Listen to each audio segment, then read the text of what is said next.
Fotli pabrots. Fotli pabrots. Fotli pabrots. Yeah, that's what it says here. Fotli pabrots. Okay.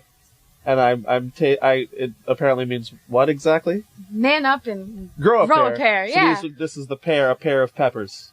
Grow a pair of peppers. It's a euphemism. I see. Okay.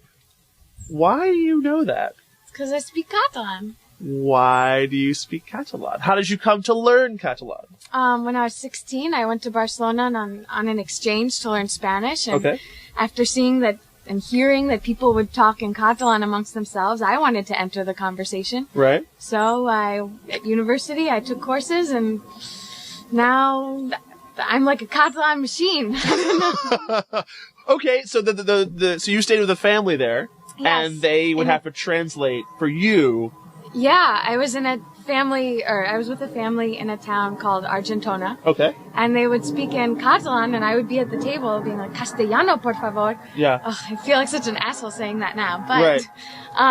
Well, wait, so why do you feel it? That's actually a great question. So why do you feel like an asshole saying that? Is there something broader about the culture? Yeah, I mean, as soon as I started learning Catalan, I realized that it's more than just a language. Right. And I learned the history behind it and that it was suppressed for centuries. And so now, I was there in 200006. Right. Saying that just... think of all the history. Wow, that's really... the parents themselves they couldn't speak it in public when they were my age. Right. So So it reminds them of that time. That's amazing that any time... Yeah, that they would ban a language, It's like, who cares how I talk to you? It actually is reminiscent of... the more I've learned about this stuff, the more I've seen there are parallels with just really horrible suppression throughout all of history, with people getting their languages suppressed and... Outside of language, because I just said, it's more than a language. It's a culture, it's a history, right. Imagine if we couldn't be out here talking in English. Right. It sounds ridiculous, but... It's just this... right, so So my understanding is that Catalan was banned from the phone, from meetings for a few years.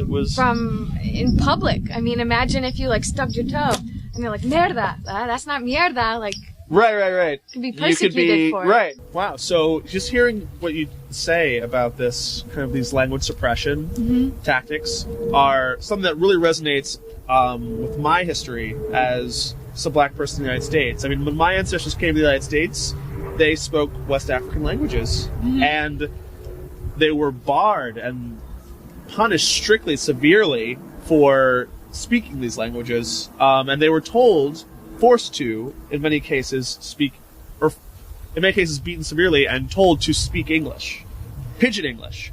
Now,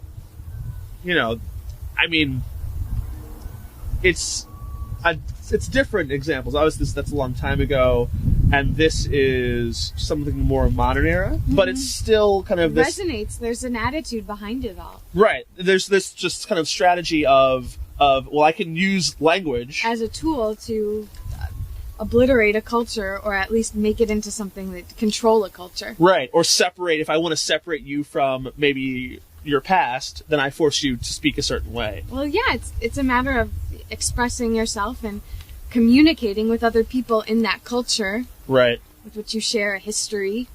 Yeah. So let me ask you this. So one of the stories that I read an essay by a man named Matthew Tree, who is Catalan, or he lives in Catalonia, and he had Catalanophile. Thank you. It's a new word I learned.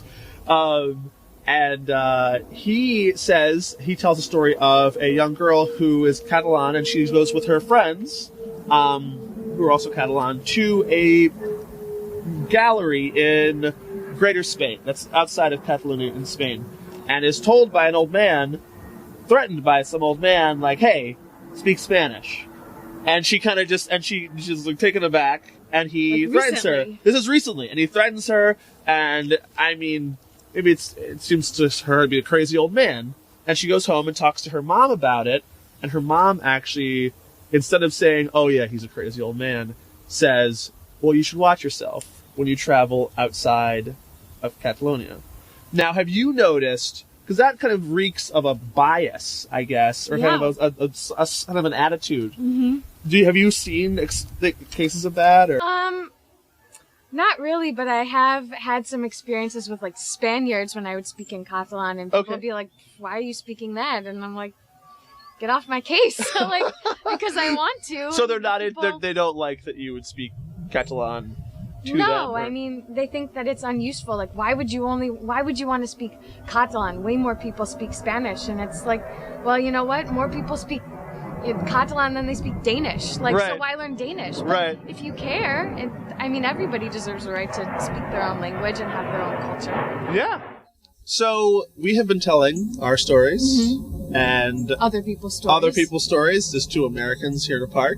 I feel like what would be even more powerful is for the Catalans to tell their own stories. So, guys, post your stories. Send us your stories. This is about you. We want to hear about your journey to independence and your experiences. Yeah, futeu-li, pebrots, i envieu-nos les vostres històries. And now I will try.